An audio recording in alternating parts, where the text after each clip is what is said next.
Welcome back, and thank you for tuning into Cheating Tales Lab. We appreciate every single one of you. We'd love to know, what part of the world are you watching from right now? Let us know in the comments. Now, let's dive into today's story. Chapter 1. The Quiet Life. Marcus Harding's hands moved across the oak surface, his calloused fingers detecting imperfections invisible to the naked eye.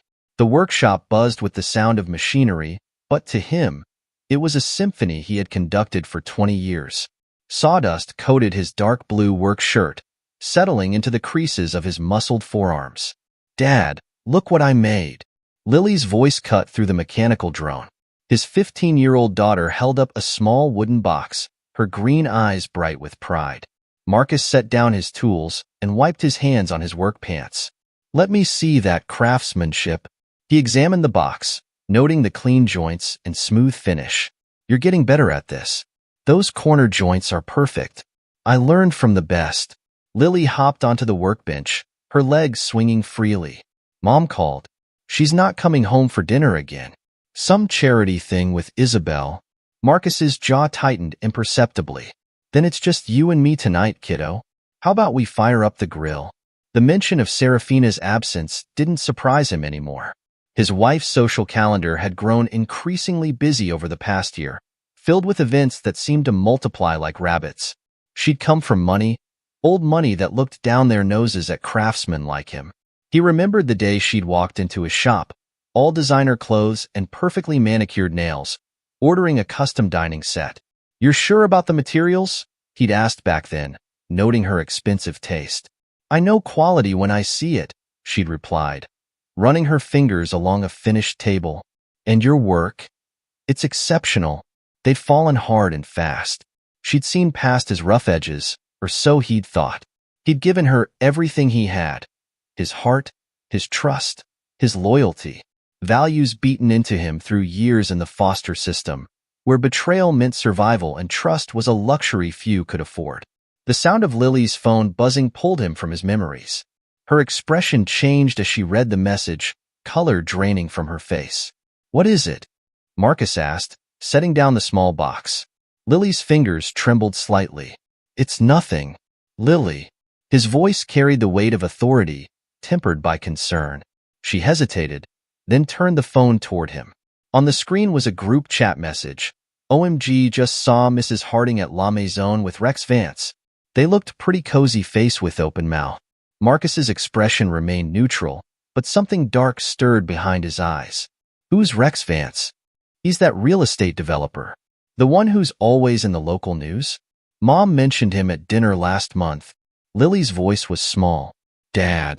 "It's probably business-related," Marcus said, but his mind was already cataloging the signs he'd ignored. The late nights, the new clothes, the distant looks. "What if it's not?" Lily asked, her voice cracking. Marcus placed his hands on her shoulders, his grip firm but gentle. "Then we handle it. Together. Like we always do." He pulled her into a hug, his large frame dwarfing hers. Over her head, his expression hardened into something dangerous, a glimpse of the man he used to be before this quiet life.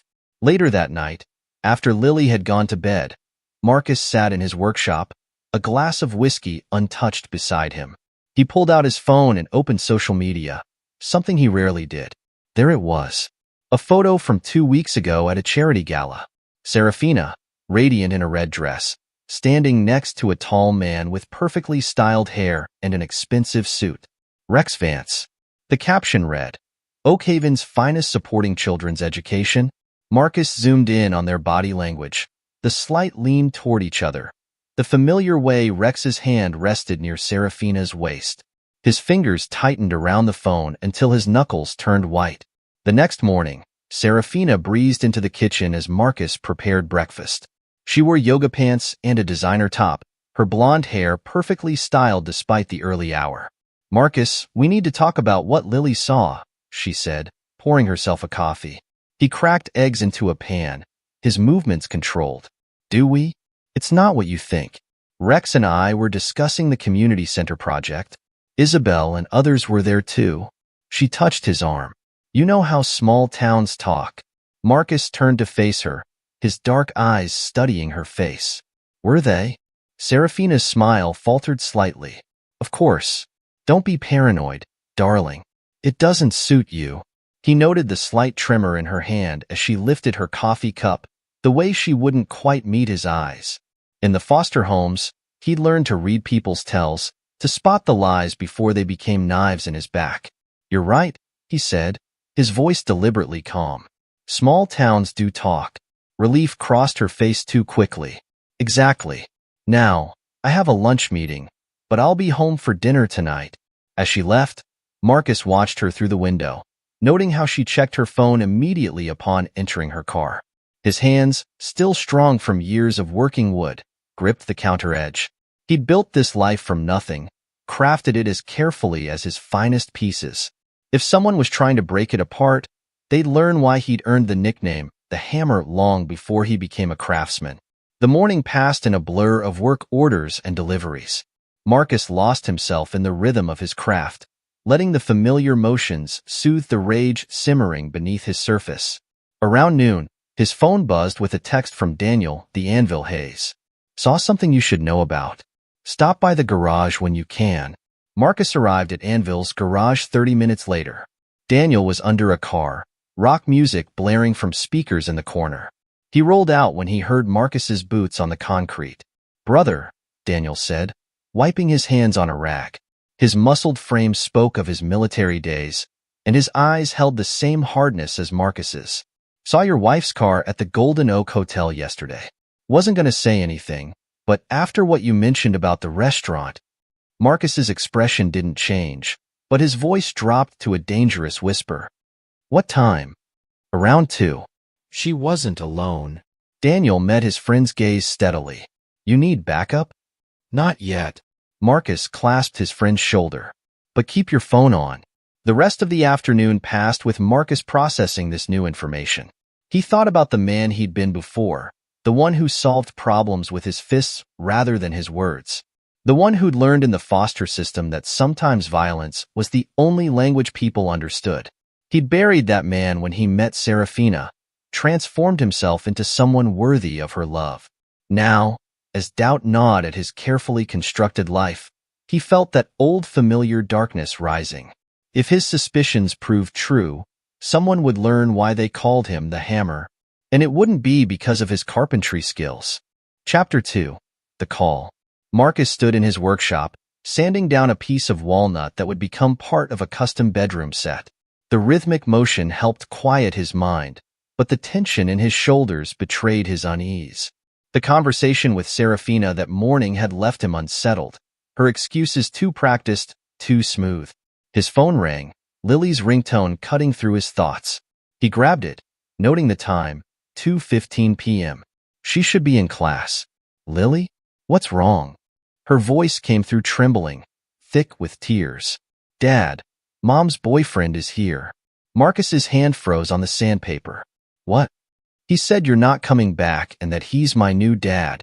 A crash echoed in the background, followed by male laughter. He tried to touch me, but I kicked him.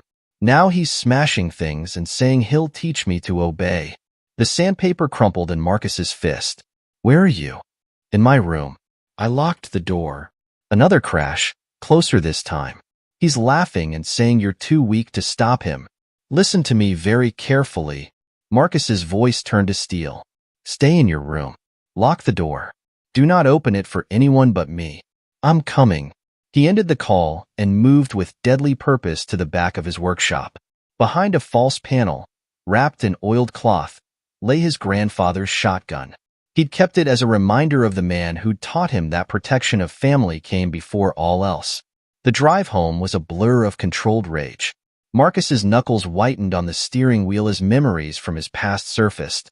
Foster homes where the strong preyed on the weak, where men like Rex Vance thought they could take whatever they wanted. He pulled into his driveway, noting Serafina's car and an expensive SUV he didn't recognize. The front door was ajar, and through it, he could hear Rex's voice. Come out, little girl. Daddy's home. Marcus entered silently, the shotgun held low but ready. The living room was a mess of broken furniture and scattered belongings. Serafina stood near the stairs, her face pale. Marcus, she gasped. This isn't what it looks like.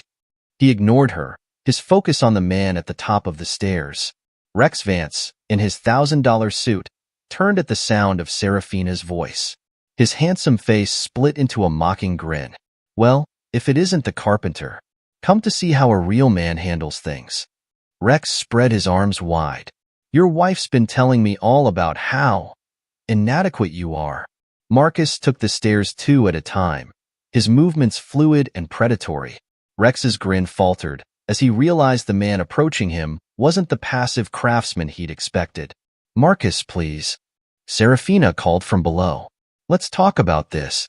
Rex backed up, his bravado cracking. Now, hold on. This is all a misunderstanding. Marcus's voice, when it came, was terrifyingly quiet. You touched my daughter. I didn't. I was just playing around. Rex's back hit the wall. Serafina, tell him.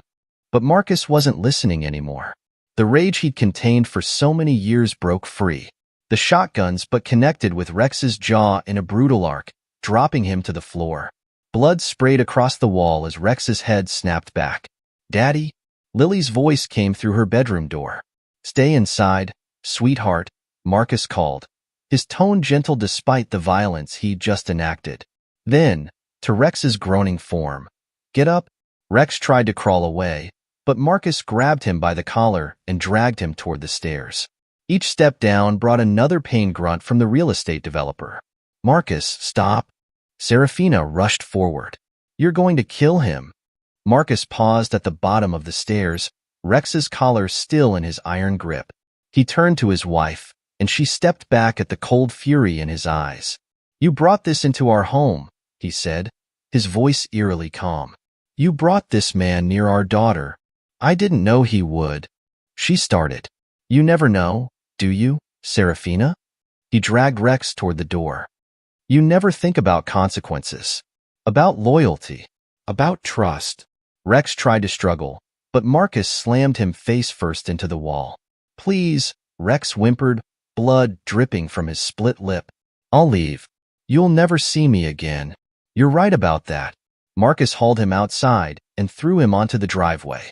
Rex scrambled toward his SUV, but Marcus's next words froze him in place. If you ever come near my family again, what happened today will feel like a massage. Serafina stood in the doorway, tears streaming down her face. Marcus, I can explain everything. He turned to her, and for the first time, she saw the man beneath the quiet craftsman's exterior. The man who'd survived foster homes and street fights. The man they'd called the Hammer. Pack your things, he said. You have an hour. After that, if you're still here, I'll throw you out myself. You can't do this, she protested. This is my house too. This house? Marcus's laugh held no humor. I built this house with my own hands. I built this life while you were busy destroying it. He stepped closer, his voice dropping to a whisper. And now I'm going to take everything from you. Slowly, piece by piece, until you understand what it feels like to lose everything you love.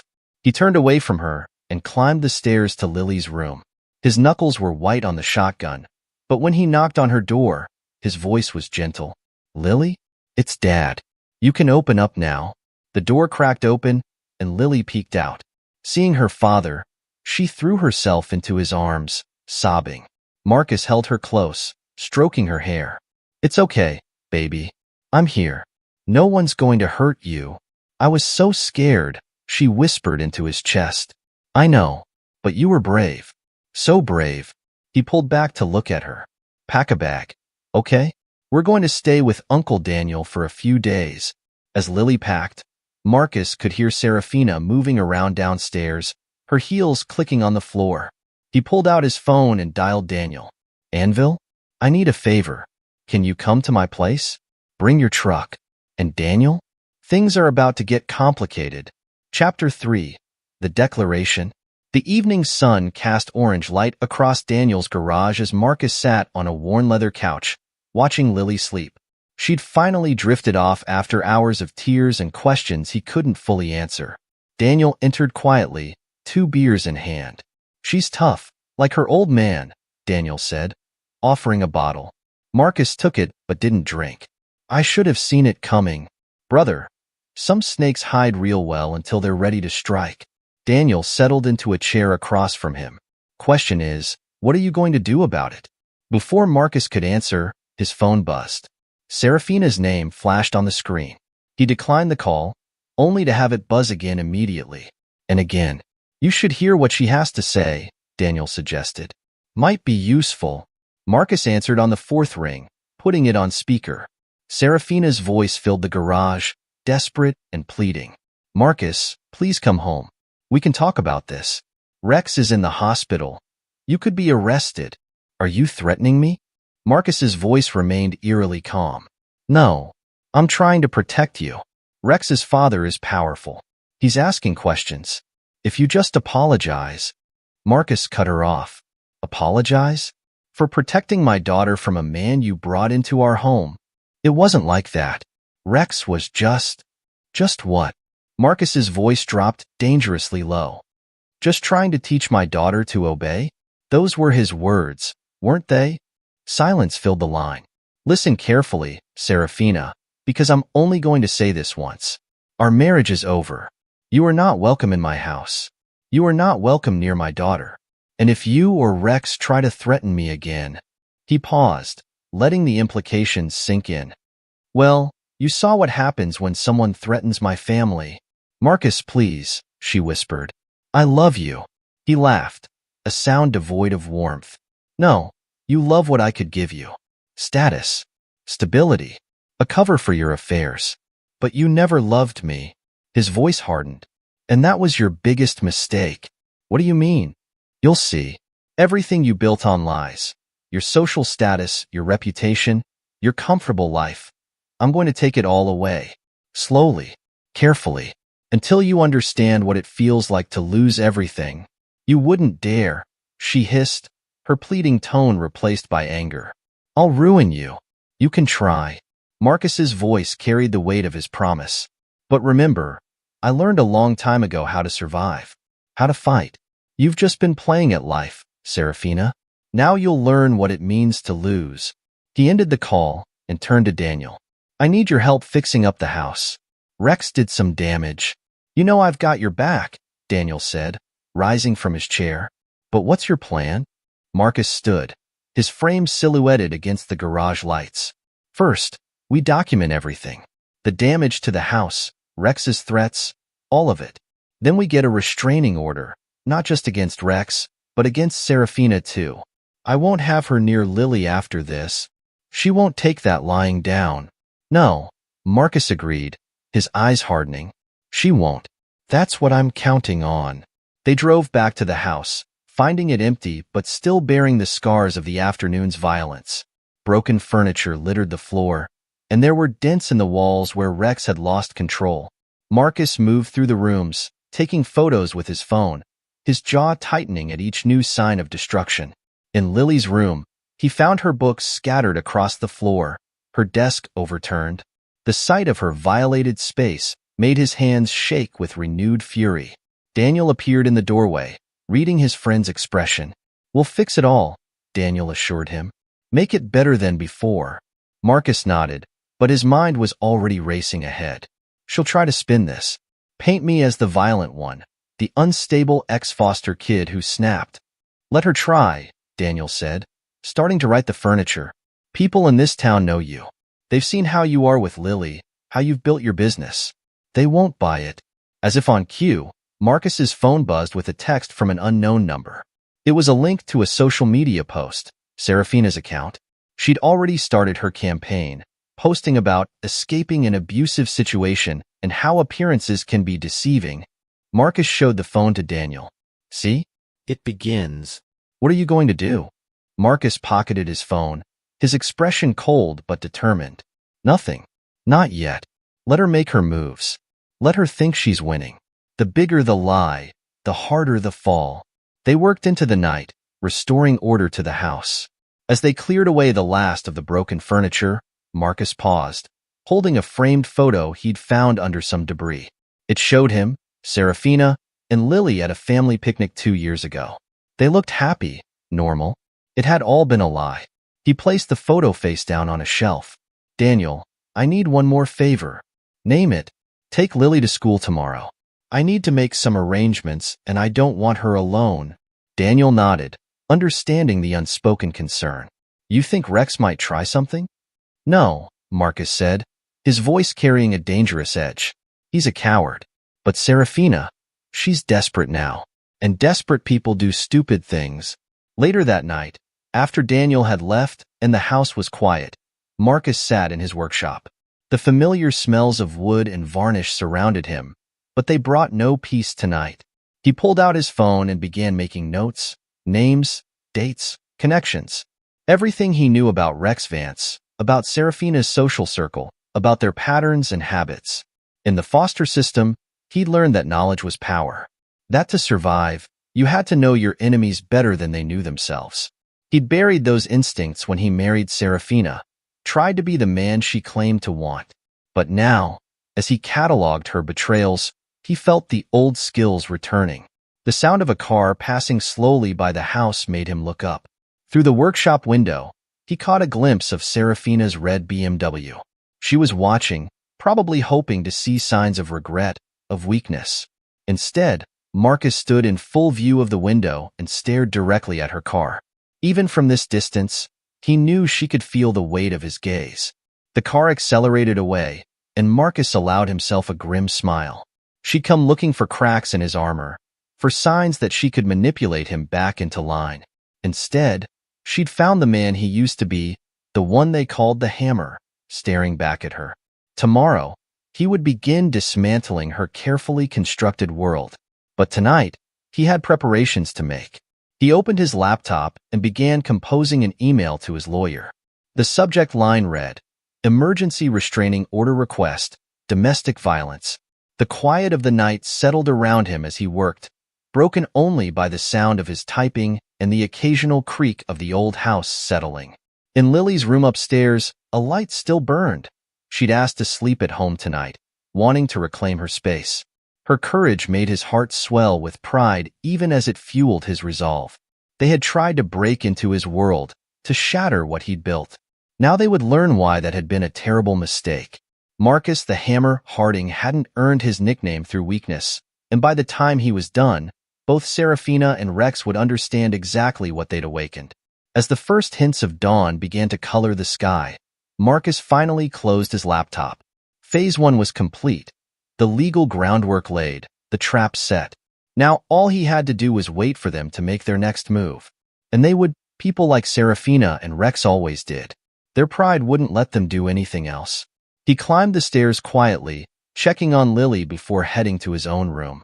She was finally asleep, her face peaceful despite the day's trauma. Marcus stood in her doorway for a long moment, his expression softening as he watched her chest rise and fall. I promise you, he whispered, they'll never hurt you again. It was a promise he intended to keep, no matter the cost. The quiet life he'd built might be shattered, but from its ruins, he would forge something stronger, something unbreakable. And anyone who tried to harm his family again would learn why he'd once been feared on the streets that raised him. Chapter 4. The Spider's Web. Marcus sat in Daniel's garage office, surrounded by stacks of papers and multiple computer screens. His fingers drummed against the metal desk as he reviewed financial records, property dealings, and social media posts. These development contracts, Daniel said, pointing to a document. Rex's company won them without proper bidding. My contact in City Hall says there's more dirt if we dig deeper. Marcus leaned forward, studying the numbers. Who's your contact? Remember Jimmy from the Corps? He works in records now. Says Rex's paperwork is too clean. Like someone sanitized it. Get me everything he has. Marcus pulled out his phone, checking messages. 3 missed calls from Serafina. A text from his lawyer about the restraining order. How's security at Lily's school? My guys are watching. No sign of Rex or Serafina. Daniel crossed his arms. But there's chatter. Serafina's friend Isabel is spreading stories. Marcus's jaw tightened. What kind of stories? The usual playbook. You're unstable, violent. She's painting Serafina as this trapped woman who finally escaped her abusive husband. Daniel snorted. Nobody's buying it, but she's persistent. Let them talk. Marcus pulled up another document. While they're busy spinning tales, we'll build our case. Rex's father wants answers? He'll get them. A knock at the garage door interrupted them. One of Daniel's mechanics stood there, looking uncomfortable. Boss, Mrs. Harding's outside. Says she needs to talk to her husband. Marcus and Daniel exchanged glances. Through the office window, they could see Serafina pacing by her car, phone pressed to her ear. Want me to send her away? Daniel asked. No. Marcus stood, his movement deliberate. I want to hear what story she's telling now. He walked out to meet her, noting how she dressed for effect. Expensive clothes, perfect makeup, the picture of a distressed wife. She ended her call as he approached. Marcus, she said, voice trembling. Rex's father is asking questions. He's threatening to involve the police. Is that why you're here? To warn me? His voice carried no emotion. Or to threaten me? I'm trying to help you. She stepped closer, reaching for his arm. He moved back, and she flinched at the coldness in his eyes. Rex's father has connections. He could ruin you, like you tried to ruin our daughter? Serafina's composure cracked. That wasn't my fault. I didn't know Rex would. You never know, do you? Marcus's voice dropped lower. You didn't know he was violent. Didn't know he'd threaten a child. Tell me, what do you know? I know you're angry, she said, attempting to regain control. But think about your business, your reputation. If you back off now, we can handle this quietly. Marcus laughed, a sound that made her step back. My reputation? You mean the one your friend Isabel is trying to destroy? He moved closer, his presence intimidating despite his calm tone. Here's what's going to happen. You're going to call off your attack dog. Stop the rumors. Or I start sharing the truth. All of it. You wouldn't dare. It would hurt your precious reputation too. The difference is, I don't care about reputation. I care about justice. He pulled out his phone, showing her a document. Remember this development deal? The one Rex pushed through without proper bidding? I wonder what the DA would think about those numbers. The color drained from Serafina's face. How did you? I learned a lot in foster care. Like how to spot a con, how to gather evidence, how to be patient. He pocketed his phone. You and Rex played your game with other people's lives.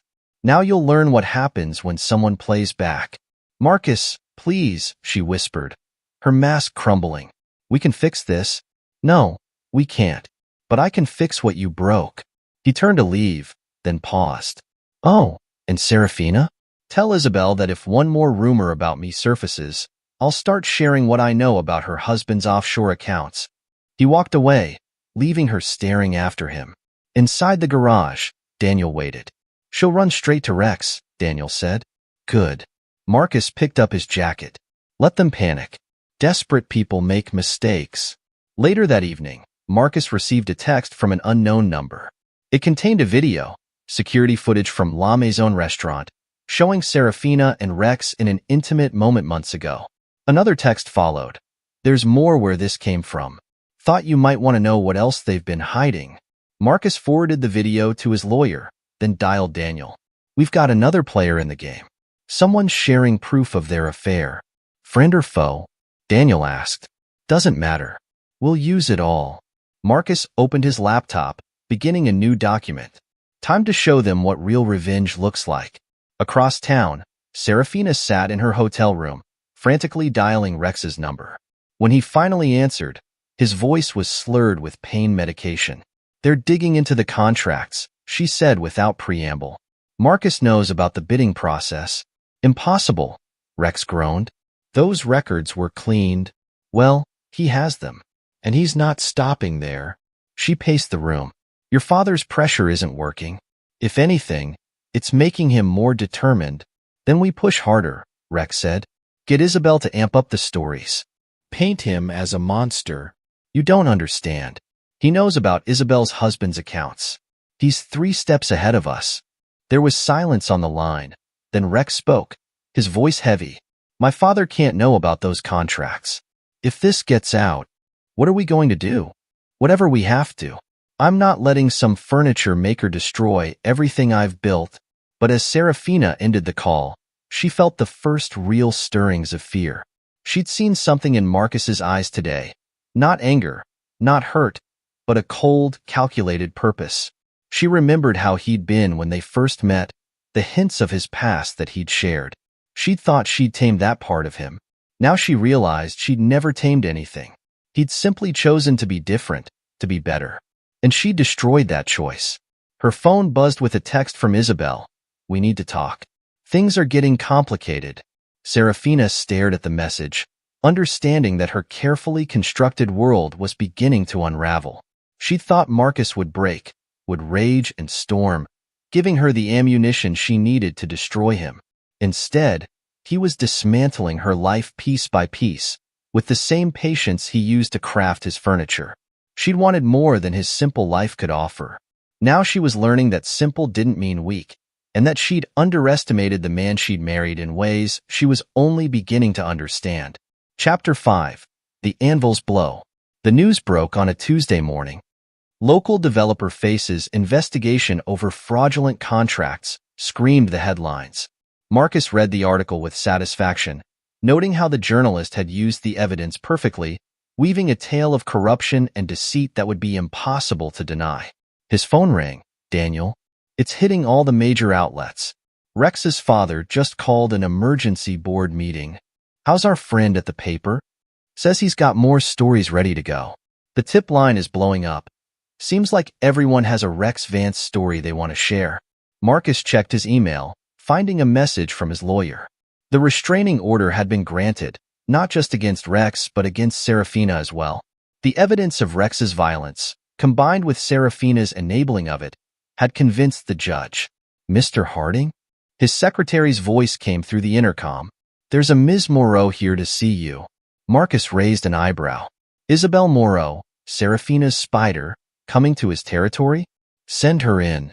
Isabel entered his office with less than her usual confidence. Her designer outfit and perfect makeup couldn't hide the worry in her eyes. "Ms. Moreau," Marcus gestured to a chair. "What brings the president of the Oakhaven Social Club to my humble workshop?" "You know why I'm here." She sat, arranging herself carefully. "Things have gotten out of hand, have they? I thought this was what you wanted, drama, scandal, something to gossip about over lunch." Isabel's facade cracked slightly. "This isn't a game, Marcus. Rex's father is involving his lawyers. There's talk of criminal charges. Funny how consequences work, isn't it?" Marcus leaned back in his chair. "Actions have them. Even yours. I never meant to help a man who attacked my daughter, to spread lies about abuse, to try to destroy my reputation." His voice remained calm, but his eyes blazed. "Which part didn't you mean, Isabel?" She swallowed hard. Serafina said it was just an affair, that she needed support leaving an unhappy marriage. "I didn't know about Rex's violence, about what happened with Lily, but you knew enough to start spreading rumors, to paint me as the villain." Marcus stood, moving to the window. "Tell me, does your husband know about the money you've been moving through those offshore accounts?" Isabel went pale. "How did you?" "I have friends too, Isabel. Friends who know how to find things people want to hide." He turned back to her. "So here's what's going to happen. You're going to publicly retract your statements. Admit you were mistaken. And then you're going to tell me everything you know about Serafina's plans. She'll never forgive me. That's not my problem." Marcus sat again, his presence filling the room. "Your choice is simple. Help me, or I start sharing what I know about your financial dealings." Isabel's hands trembled as she reached for her purse. She's desperate. She's been meeting with Rex's father, trying to convince him to use his influence to stop the investigation. But it's not working. Rex, he's becoming unstable. He talks about making you pay, about teaching you a lesson. Marcus's expression didn't change. "And what do you think about his chances?" "I think..." Isabel met his eyes for the first time. "I think Serafina never understood what she had, what she threw away. She thought you were simple, controllable. She was wrong." "Yes, she was." Marcus stood, signaling the end of the meeting. "I expect your retraction by tonight. And Isabel, choose your friends more carefully in the future." After she left, Marcus called Daniel. "The spider's changing sides. Get ready for Phase 2. That afternoon, local news websites began carrying Isabel's statement. She expressed deep regret for her misunderstanding of the situation, praised Marcus's character, and hinted at darker truths about Rex and Serafina. Social media exploded with commentary, and Marcus watched as his wife's carefully constructed narrative began to crumble. Serafina's fury manifested in a barrage of texts. "How dare you threaten Isabel? You're destroying everything." Marcus read them without responding, focusing instead on the email from his investigator. They'd found more irregularities in Rex's business dealings, enough to ensure the investigation wouldn't end anytime soon. His phone buzzed again. "Daniel, Rex's father just held a press conference. He's throwing his son under the bus, claiming he had no knowledge of the fraudulent contracts. And Rex? Not taking it well. He tried to crash the press conference, had to be physically removed. He was ranting about betrayal, about making people pay." Marcus smiled grimly. "Keep our security tight. He'll try something soon. Already on it. How's Lily holding up?" "Better. The counselor says she's processing everything well." Marcus's voice softened at the mention of his daughter. "She's stronger than anyone knew." The rest of the day passed in a blur of work and strategic moves. Marcus met with his lawyer, reviewed security footage from his home and workshop, and continued gathering evidence. Each piece was another nail in the coffin of Rex and Serafina's reputations. That evening, as he worked late in his shop, he received another call, this time from Rex himself. "You think you're so smart," Rex slurred. "Think you've won? Drinking alone? Rex? That's not very professional. I built this company. My father can't just throw me away." Marcus set down his tools, giving the call his full attention. "You built nothing. You cheated, lied, and stole. Now you're facing the consequences." "Consequences?" Rex laughed bitterly. "I'll show you consequences. You think you're untouchable in your little workshop? Think again. Is that a threat? It's a promise. You took everything from me. Now I'm going to return the favor." Marcus recorded the call, his expression hardening. "You already tried taking everything from me, Rex. You came into my home, threatened my daughter, tried to destroy my reputation. How did that work out for you? This isn't over." "You're right about that." Marcus's voice dropped to a dangerous whisper. "It's not over until I say it's over. And Rex, I'm just getting started." He ended the call and immediately dialed Daniel. "Rex is making threats. Drunk, unstable. Want me to send some guys to watch him?" "No. Let him come. He won't be able to resist trying something dramatic." Marcus began closing up his shop. "Just make sure Lily's security is doubled." "Already done." "You really think he'll try something?" "Men like Rex can't handle losing. He'll try to prove he's still powerful, still in control." Marcus locked the workshop door. "And when he does, we'll be ready." He drove home through the quiet streets of Oakhaven, his mind already plotting the next moves in this chess game of revenge. Rex's threat wasn't a surprise. It was an opportunity. Another chance to show them all what happened when you underestimated Marcus, the hammer parting. Chapter 6. The Web Titans. The attack came 3 days later. Marcus was working late, as he had been every night since Rex's threat. The workshop was quiet except for the sound of his tools and the radio playing softly in the background. The first indication something was wrong was the power cutting out, plunging the workshop into darkness. Marcus didn't move, didn't call out. He'd been expecting this. Heavy footsteps approached from multiple directions, at least 3 men, trying to be stealthy but unfamiliar with the layout of the shop. Marcus moved silently between the workbenches, his feet finding the path through years of muscle memory. "Check the office," a rough voice whispered. "Boss says he's usually there." Marcus allowed himself a small smile in the darkness. Rex had hired professionals, but they'd made a crucial mistake. They'd come to his territory, his workshop, where he knew every inch of space by touch alone. The beam of a flashlight cut through the darkness, sweeping past where Marcus stood. He counted the footsteps, tracking their positions. One man moved toward the office, another toward the storage room. The third was approaching Marcus's position. The flashlight beam swung around again, and Marcus moved. His fist connected with the first man's throat, cutting off any warning he might have given. As the man dropped, Marcus caught the flashlight before it hit the ground. "Jimmy?" One of the others called softly. "You good?" Marcus clicked the flashlight once, their apparent signal. Footsteps approached, and he waited until the second man was almost on top of him before striking. This one went down with a muffled grunt, but it was enough to alert the third man. "We've got company." The last attacker opened fire, bullets splintering wood where Marcus had been seconds before. Marcus moved through his workshop like a ghost, using the familiar obstacles to his advantage. He heard the attacker's rapid breathing, the shuffle of uncertain feet. This one was scared now, realizing something had gone wrong. "Where are you?" the man demanded, gun sweeping wildly. "Right here." Marcus's voice came from behind him. Before the man could turn, Marcus had him in a chokehold. "Tell Rex he'll have to do better than this." The man struggled, then went limp in Marcus's grip.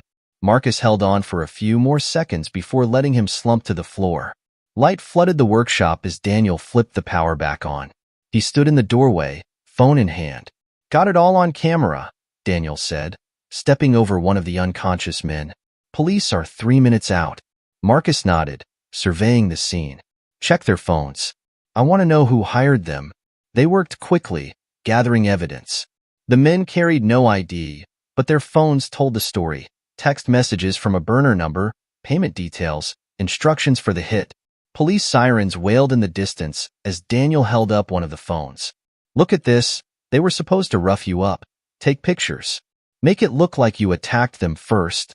"Rex getting desperate," Marcus said, his voice cold. "Trying to paint me as the violent one." The police arrived, and Marcus gave his statement. Security footage from Daniel's hidden cameras showed the entire attack, leaving no doubt about who was the victim and who were the aggressors. As the police led the attackers away, Detective Sarah Chun pulled Marcus aside. "Mr. Harding, this is the second incident involving you and Rex Vance. Want to tell me what's really going on?" "Check their employment records," Marcus suggested, "and maybe look into who's been paying them." The detective's eyes narrowed. "You seem very calm for someone who just survived an attack." "I'm a simple man, detective. I just want to protect my family and run my business." Simple men don't usually have professional security systems and military-grade surveillance. She gestured toward Daniel's cameras. "Or friends with tactical training." Marcus met her gaze steadily. "In my experience, detective, it's better to be prepared." After the police left, Daniel helped Marcus clean up the workshop. "Rex won't take this well," Daniel said, righting an overturned workbench. "No, he won't." Marcus picked up a splintered piece of wood, part of a custom order he'd been working on. "But he just gave us exactly what we needed." The next morning, Marcus sat in his lawyer's office, reviewing the police report. James Morrison, his attorney, spread photos across his desk. "This is perfect," Morrison said. "With the restraining order already in place, this attack proves Rex is escalating. We can push for criminal charges." "What about his father's influence?" Morrison smiled. "That's the beauty of it. The old man's already distancing himself from Rex. He won't risk his reputation by interfering." Marcus's phone buzzed, a message from Serafina. "This has to stop. Please, before someone gets hurt." He showed the message to Morrison. "Add this to the evidence file. Shows she knows about Rex's plans." "You're really going to take them both down, aren't you?" "They brought violence into my home," Marcus said simply. "Threatened my daughter. Actions have consequences." Later that day, Marcus received an unexpected visitor. Isabel Morrow returned, looking even more distressed than during her last visit. "I have something you need to see." She placed a USB drive on his desk. "Serafina? She's been recording her conversations with Rex, planning how to destroy you. But this latest attack, it's gone too far." Marcus picked up the drive. "Why are you giving me this?" "Because I was wrong about you." "About her?" Isabel wrapped her arms around herself. "What they're doing, it's not right. And I want no part of it." Marcus studied her for a moment. "There's no going back from this, Isabel. Serafina will know you betrayed her." "I know." She stood straighter. "But I have to live with myself." After she left, Marcus reviewed the recordings. Serafina's voice, cold and calculating, discussing ways to ruin him. Rex's drunken rants about making him pay. Plans, schemes, manipulations, all laid bare. He called Daniel. Get these to Detective Chan. And call Morrison.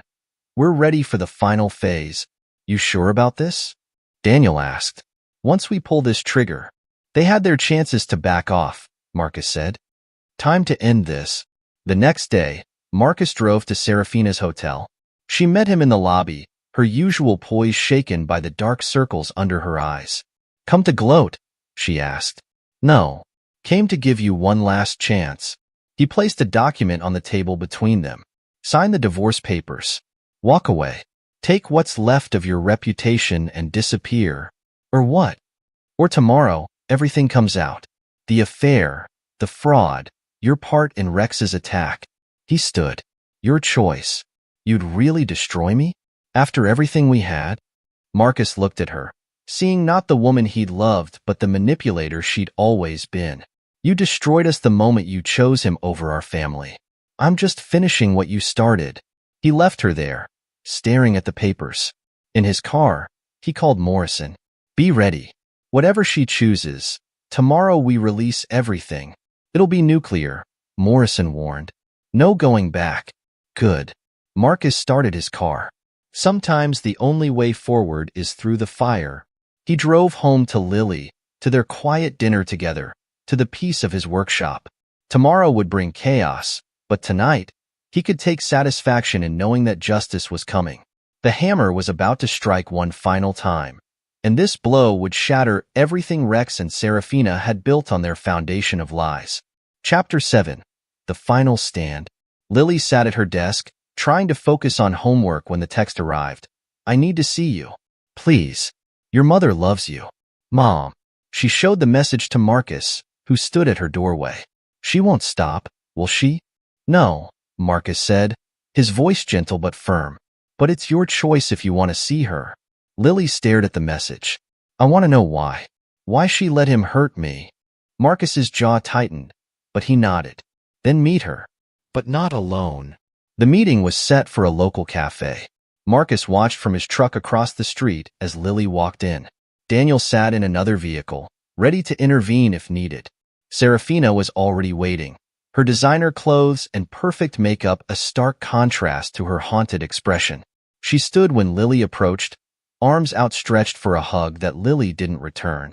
Baby, I've missed you so much, Serafina said, sinking back into her chair. Don't call me that. Lily's voice was steel, learned from her father. What do you want? I want you to understand. Your father. He's not who you think he is. The things he's doing to Rex, to me. You mean exposing the truth? Lily's green eyes, so like her father's, blazed. The fraud? The lies? Or do you mean stopping Rex from attacking him? That's not. You don't understand. Rex was just upset. Your father provoked him. Provoked him? Lily's laugh was cold. Like I provoked him when he tried to touch me? When he threatened to teach me to obey? Serafina flinched. He didn't mean. Yes, he did. And you let him. Lily leaned forward. You brought that monster into our home. You watched him threaten me. And now you're trying to defend him? Lily, please. Your father is turning you against me. He's poisoning you with lies. Dad never had to say anything. I saw it all myself. Lily stood, her hands flat on the table. I saw how Rex treated me. I saw how you chose him over us. I saw how you tried to destroy Dad's reputation when he protected me. That's not fair. I'm your mother. No. Lily's voice dropped to a whisper. A mother protects her child. A mother doesn't let anyone hurt her daughter.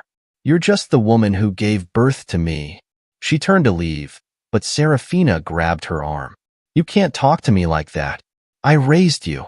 Dad raised me. Lily pulled free. He taught me about strength, about loyalty, about standing up to people who try to hurt you. What did you teach me, Mom?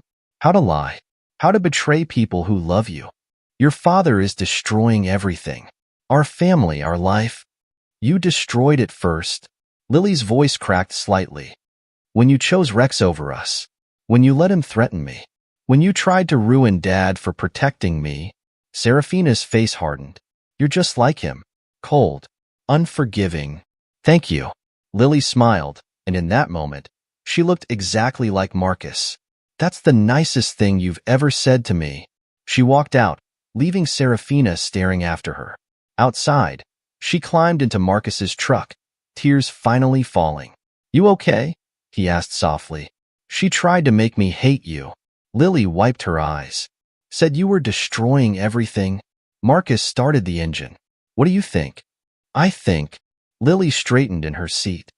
I think she never knew you at all. The real you. The one who builds things, who protects people. Before Marcus could respond, his phone buzzed. Daniel's voice came through. Rex just pulled up. He's heading into the cafe. Marcus watched through the windshield as Rex stormed into the cafe, his expensive suit wrinkled, his face flushed with rage. Through the window, they could see him confronting Serafina, his gestures wild and threatening. Stay here, Marcus ordered, reaching for his door handle. Dad, no. Lily grabbed his arm. He's trying to provoke you, to make you look violent in public. Marcus paused, studying the scene. Rex was creating a spectacle, other customers pulling out phones to record. You're right, he said, settling back. Let him show everyone who he really is. They watched as Serafina tried to calm Rex, as cafe staff called security, as Rex's mask of sophistication crumbled completely. When police arrived, Rex was still ranting, pointing at Marcus's truck and making threats that everyone could hear. That's the last time he'll threaten us in public, Marcus said as Rex was led away in handcuffs. Or private. What happens now? Marcus pulled out his phone, dialing his lawyer. Now we end this. All of it.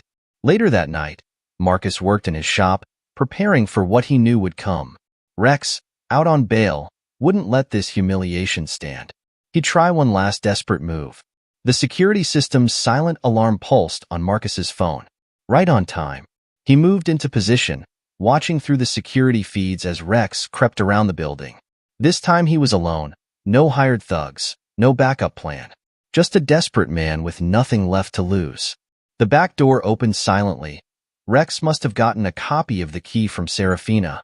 Marcus waited in the shadows, letting Rex move deeper into the workshop.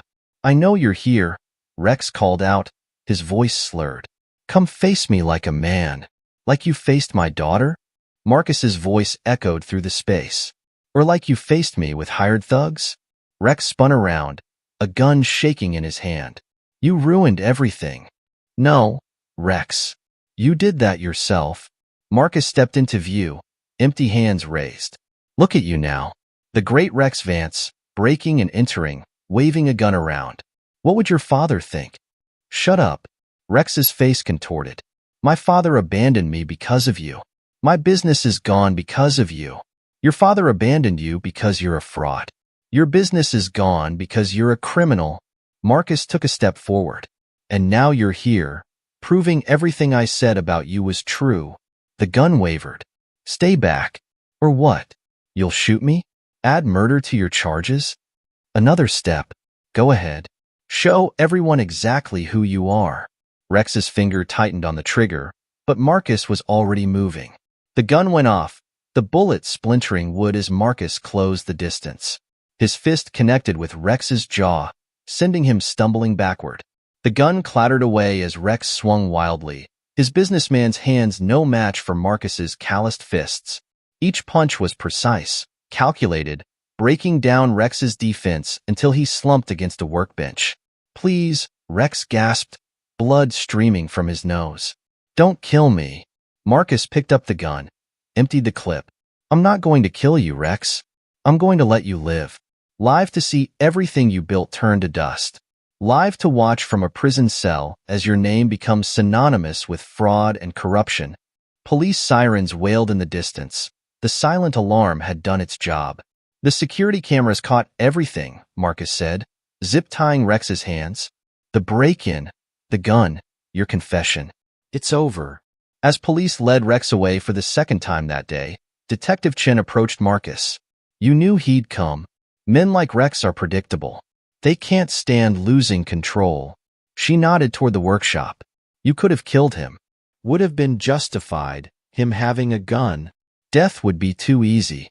Marcus watched Rex being placed in a police car. I want him to live with what he's lost, just like he wanted for me. Chapter 8. The Reckoning. The headlines dominated local news for days. Real estate mogul arrested in armed attack. Vance empire crumbles. Full investigation launch. Society wife's affair leads to criminal conspiracy. Serafina sat in her hotel room, watching her world implode on multiple screens. Her phone buzzed constantly. Reporters, former friends, lawyers all demanding answers.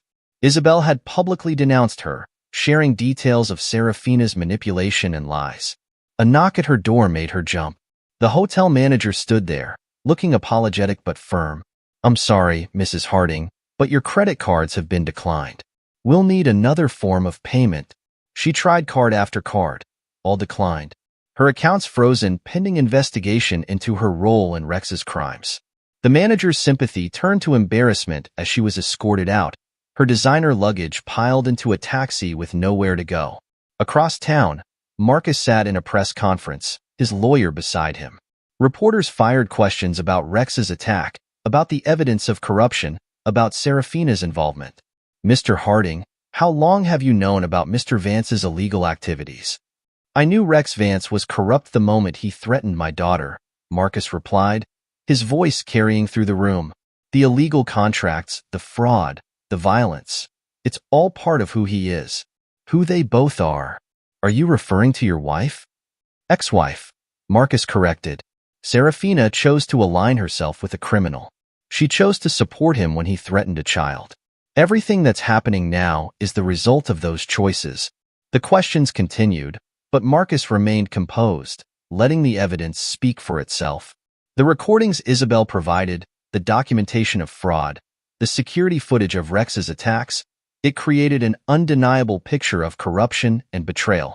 After the conference, Daniel waited in the parking lot. "Serafina's been evicted from her hotel.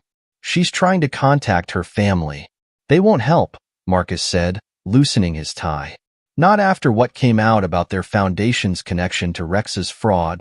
You really did think of everything? They brought this fight to my family." Marcus got into his truck. "I just finished it." Later that week, Marcus received an unexpected visit at his workshop. Rex's father, Richard Vance Sr., stood in the doorway looking older than his years. "Come to threaten me?" Marcus asked, not pausing his work. "No." Richard moved into the shop, examining a half-finished table. "Came to understand the man who brought down my empire. Your son did that. I just exposed the truth." "The truth?" Richard laughed bitterly. "The truth is, I knew. About the fraud, the kickbacks, all of it. I chose to ignore it because he was my son. And now? Now I have to salvage what's left of my company's reputation. Distance myself from my own blood." Richard turned to Marcus. "You're a father. You understand what that costs." "I understand protecting your child," Marcus said, setting down his tools. "But Rex isn't a child. He's a predator who tried to hurt my daughter. The cost of that was always going to be everything." Richard nodded slowly. "You're a harder man than I am, Mr. Harding. I let love blind me to my son's crimes. You let love fuel your justice." "Justice?" Marcus picked up his tools again. "This isn't justice, Mr. Vance. This is consequences." After Richard left, Marcus checked his phone. A text from his lawyer showed Serafina's latest attempt to salvage her reputation. A tearful interview claiming she was also Rex's victim. The comments below were ruthless, people sharing stories of her manipulation, her cruelty, her lies. Daniel called next. "Rex's preliminary hearing is set. They're denying bail this time. Too many witness statements about his instability. And Serafina? Being investigated for her role in the fraud. Seems she knew more about those illegal contracts than she claimed." Marcus ended the call, satisfaction settling over him. In the end, their own actions had sealed their fates. He just made sure those actions came to light. Lily found him later, working on a new piece. "I saw Mom's interview. "And?" She's still lying." Lily ran her hand over the smooth wood. "Still trying to make herself the victim. Some people never change." "But we did," Lily said thoughtfully. We're stronger now. Marcus looked at his daughter, no longer the frightened girl who'd called him that day, but a young woman who'd learned to face hard truths. Yes, he agreed. We are. Chapter 9. The New Dawn. Weeks passed, turning to months. Rex's trial made headlines, each day bringing new revelations of corruption and violence. He sat in court, the polish and charm stripped away, revealing the hollow man beneath. Serafina's social circle collapsed entirely. No more galas, no more charity boards, no more influential friends. Her attempts to rebuild her reputation failed as more people came forward with stories of her manipulation and deceit. Marcus focused on his work, on his daughter, on the simple life that had once seemed insufficient to his ex-wife. His business thrived, built on the reputation for honesty and craftsmanship that even Serafina's lies couldn't tarnish. One evening, as he and Lily worked together in the shop, she asked, "Do you ever regret it? Taking them down so completely?" Marcus considered the question, running his hand along the grain of a piece of oak. "Do you remember what I taught you about working with wood? That you have to respect its nature. Work with its strength, not against it. People are the same. Rex and your mother showed us who they really were. I just made sure everyone else could see it too." Lily nodded, understanding in her eyes. "Like revealing the grain in the wood. You didn't change it, you just brought out what was already there." "Exactly." Marcus watched her work, pride filling his chest. "They chose their path. All I did was make sure they walked it to the end." The legal proceedings concluded with Rex facing years in prison for fraud, assault, and attempted murder. His father's company survived, but the Vance name became synonymous with corruption in Oakhaven. Serafina left town quietly, her attempts to salvage her reputation in ruins. The last Marcus heard, she'd moved across the country, trying to rebuild her life among strangers who didn't know her past. As for Marcus and Lily, they found peace in their workshop, in their home, in the honest labor of creating beautiful things. The betrayal had changed them, but not in the way their enemies had intended.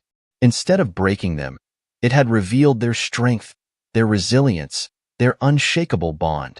One day, a customer examined a finished piece in Marcus's showroom. "I heard about what happened," she said. "About your ex-wife and that developer. Must have been hard, going through that." Marcus ran his hand along the table he'd crafted, feeling the strength in the wood. "Life's like furniture," he said. "The strongest pieces are the ones that have been tested.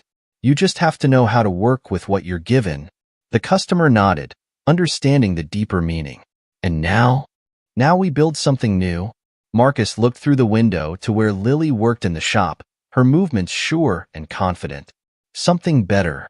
He'd learned that revenge, properly executed, wasn't about violence or rage. It was about patience, about understanding the nature of your opponents, about letting them reveal their true selves to the world. In the end, Marcus, the hammer Harding, hadn't needed to destroy Rex and Serafina. He'd simply created the conditions for them to destroy themselves, their own actions becoming the instrument of their downfall. As he worked in his shop each day, creating beauty from raw wood, he knew he'd chosen the right path. Not just for justice, not just for revenge, but for the future he and Lily would build together.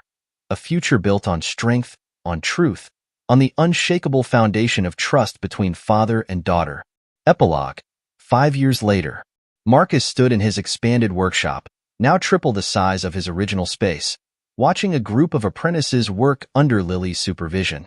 His 20-year-old daughter moved between workstations with confidence, her trained eye catching details that others might miss. "The grain pattern needs to flow naturally," she instructed one young worker. "Remember what my father taught us. We don't force the wood, we reveal its character." Marcus smiled, pride warming his chest. After graduating high school, Lily had chosen to join the family business full-time, bringing fresh ideas and modern techniques while respecting the traditional craftsmanship he'd taught her. Under their combined leadership, Harding Custom Furniture had grown from a local establishment to a nationally recognized brand, known for both quality and integrity. Daniel entered through the back door, still wearing his garage coveralls. "The latest shipment of oak just arrived. Quality looks good. How's the expansion going?" Marcus asked, referring to Anvil's garage, which had grown into Oakhaven's premier auto service center. Can't keep up with demand, Daniel grinned, thinking of opening a second location across town. He hesitated, then added, "Heard some news you might want to know." Marcus raised an eyebrow. "Oh, Rex is up for parole next month." The name brought no emotional response from Marcus now. Rex Vance was a footnote in his life, a cautionary tale of pride and corruption. How many years has it been? 5 since the conviction. He's served minimum time for good behavior. Daniel watched his friend carefully. Word is he's a changed man. Found religion in prison, leads support groups, the whole redemption story. Good for him. Marcus meant it. He'd let go of the anger years ago, focusing instead on building something positive from the ashes of betrayal. There's more, Daniel continued. Serafina's back in town. This news did cause Marcus to pause in his work. Why? Her father died last month. She's here for the estate settlement. Been trying to rebuild bridges with her old social circle, but Daniel shrugged. Memories long in small towns. Marcus nodded, returning to his work. 5 years had changed everything. The scandal that had rocked Oakhaven had faded into local legend, a story people told about pride and consequences. Rex's father had retired, passing his reformed company to new leadership. Isabel Morrow had divorced her husband after the offshore account scandal, reinventing herself as an advocate for financial transparency in charitable organizations. Dad, Lily approached, wiping sawdust from her hands. The Johnson Commission is ready for final approval. Want to take a look? They walked together to a magnificent dining set that dominated one corner of the workshop. Lily had designed it herself, incorporating elements of her father's style while adding her own modern touches. Beautiful work, Marcus said, running his hand along the table's edge. You've surpassed your teacher. Never, Lily smiled. But I learned from the best, both about woodworking and about life. Later that evening, as Marcus locked up the workshop, he spotted a familiar figure across the street. Serafina stood in the fading light, her designer clothes still impeccable but her face showing the weight of years and regret. Their eyes met briefly before she turned away, hurrying toward her rental car. At home, Marcus found an envelope in his mail, a letter from Rex Vance. He considered throwing it away unopened but decided against it. The past had no power over him anymore. Inside was a simple note. Mr. Harding, I don't expect forgiveness, nor do I deserve it. But as I prepare to rejoin society, I wanted you to know that I understand now what I destroyed, not just my own life, but the trust and safety of a family. My actions were unforgivable, especially toward Lily. I've spent these years trying to become someone different than the man who did those things. Rex Vance. Marcus shared the letter with Lily over dinner. She read it silently, her expression thoughtful. Do you believe him? She asked. I believe people can change, Marcus replied. But that doesn't mean they're owed forgiveness. I saw Mom today, Lily said quietly, at the grocery store. She looked small, different. Are you okay? Yeah, Lily smiled. You know what I felt when I saw her? Nothing. No anger, no pain. She's just someone who used to be in our lives. Marcus understood perfectly. They'd built something too strong to be haunted by old wounds. The next morning, Marcus arrived at the workshop early to find another familiar face waiting. Richard Vance Sr., Rex's father. Been following your company's growth, the older man said without preamble. You've built something impressive here. What do you want, Richard? Rex's parole hearing is next month. He's asked about making amends. No. Marcus's voice was firm but not unkind. Whatever redemption Rex is seeking, he needs to find it without involving my family. Richard nodded, seeming to expect this answer. You know, I never thanked you. For what? For stopping him. For exposing everything. If you hadn't, Richard sighed. He might have destroyed himself completely. Prison? It gave him boundaries, consequences. Things I never did. After Richard left, Marcus worked on a special project, a hope chest he was creating for Lily's upcoming wedding. She'd met James, a local architect, 2 years ago. Unlike Serafina, James understood and appreciated the value of craftsmanship, of building something real and lasting. Daniel stopped by around lunch, carrying news as usual. Serafina tried to join the hospital charity board. They turned her down flat. Isabel's on the committee now. Apparently, she gave quite a speech about learning from past mistakes and protecting the organization's integrity. Marcus chuckled. The spider had indeed changed her ways, using her networking skills now to protect rather than destroy. Life's funny, Daniel mused. 5 years ago, we were planning revenge. Now look at us, business owners, community leaders. You've got a daughter getting married. I've got 2 new locations opening. We won. It was never about winning, Marcus replied, carefully fitting a joint together. It was about building something true. That evening, as Marcus and Lily worked late in the shop, a young apprentice asked about the shop's name change. The sign outside now read, Harding and Daughter Custom Furniture. People said I should keep my options open, Lily explained, sharing a smile with her father. Maybe go to college, see the world. But I already knew where I belonged. This isn't just a business. It's a legacy of honesty, of quality, of doing things right. Marcus watched his daughter demonstrate a complex joinery technique to the apprentice, her movements sure and confident. She'd taken the lessons of their darkest time and built something beautiful from them, just as they did with raw wood. The next week brought an invitation to speak at the local business college about entrepreneurship and ethics.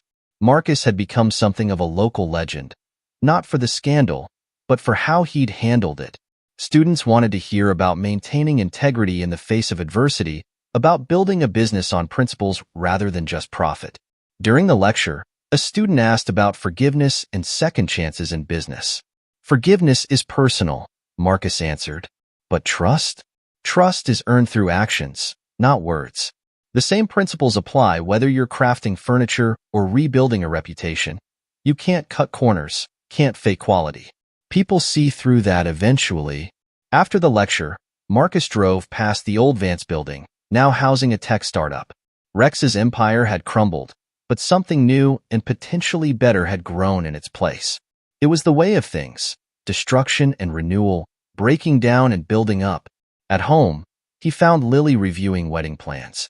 The ceremony would be held in the workshop, her choice, surrounded by the tools and creations that had shaped their lives. James and I want to build our own furniture, she announced. For our home. Together. Marcus nodded, understanding the symbolism. I'll teach him. If he's willing to learn. He is. Lily smiled. He says he wants to understand what makes us who we are. Not just the craftsmanship, but the principles behind it.